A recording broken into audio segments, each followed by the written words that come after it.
Hi, this is Daniel DiTuro.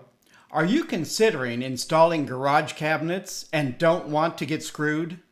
This video shares my experience buying custom garage cabinets with a limited lifetime warranty from a company licensed in the state of Arizona.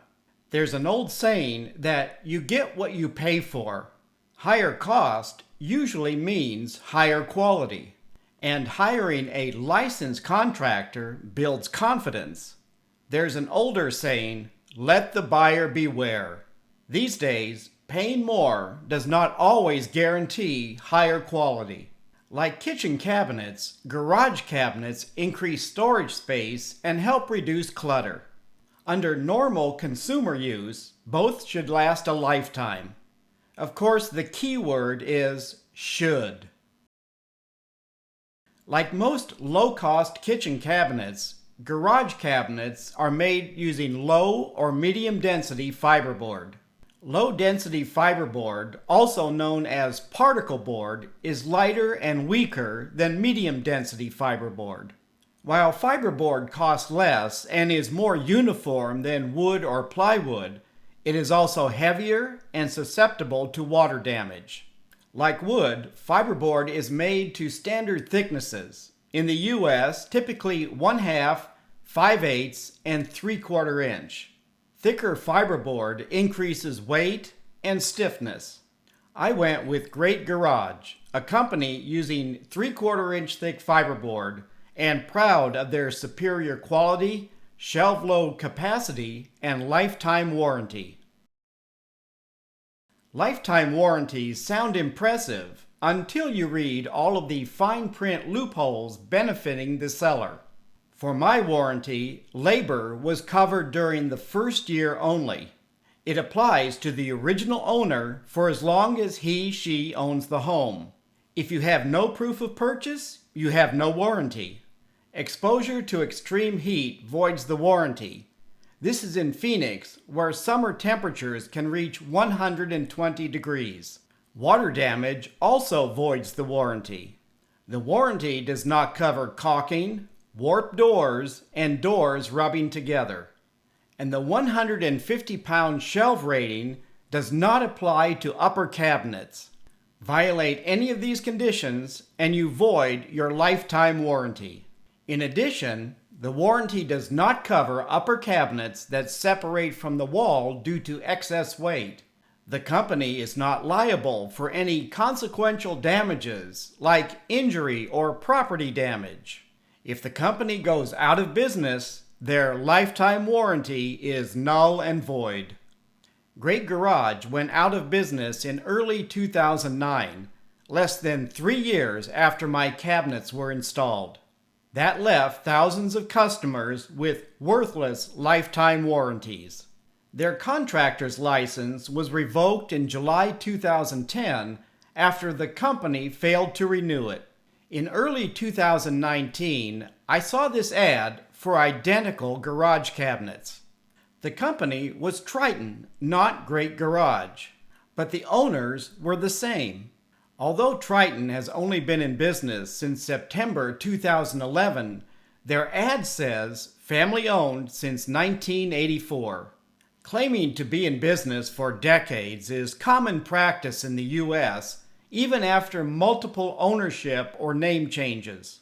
Being family-owned since 1984 is more impressive than family-owned since 2011. They continue to claim they have the best warranty in the business, as long as the company is in business. My cabinets were installed during the housing boom, when speculators were buying and flipping homes in days or months. Lifetime warranties meant nothing to speculators. Kitchen upper cabinets are attached to wood wall studs.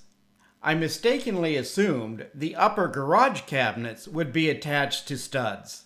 The cabinet construction was simple stapled MDF.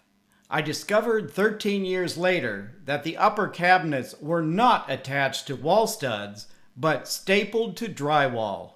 In Arizona, there is no building code for garage cabinet installation. This piece of stapled fiberboard attached the upper cabinets to the wall. About a year earlier, I noticed severe door misalignment I could not correct, but I did not associate it with the cabinets separating from the wall. These are some of the items stored in my upper cabinets. There were no heavy items. After emptying and bracing the cabinets, I contacted Triton about warranty repair since their website stated they honored Great Garage Warranties. Their response?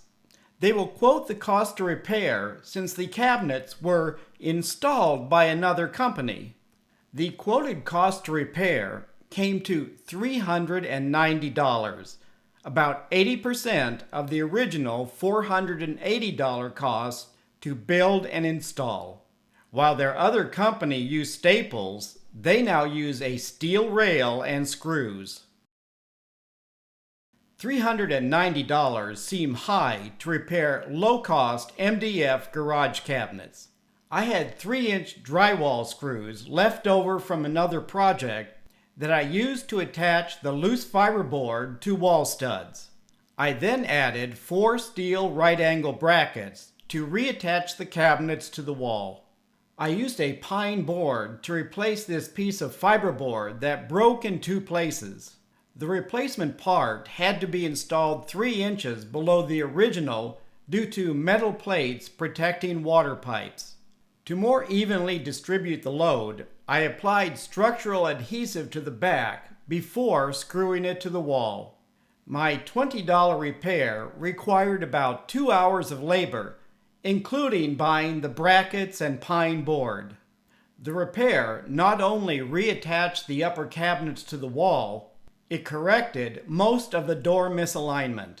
My repair saved $370. Some takeaways are hiring a registered contractor does not guarantee higher quality. Limited lifetime warranties can be very limited and worthless after a company goes out of business. If you plan living in your home for many years, consider hiring a national cabinet company to reduce your risk of the company going out of business. If the company that installed your cabinets insists a repair is out of warranty, get quotes from 2 other companies, including handymen, if you cannot repair it yourself. The number one takeaway is avoid any garage cabinet company that staples upper cabinets to drywall. Please leave a comment if you have any questions about this video. Thank you for watching.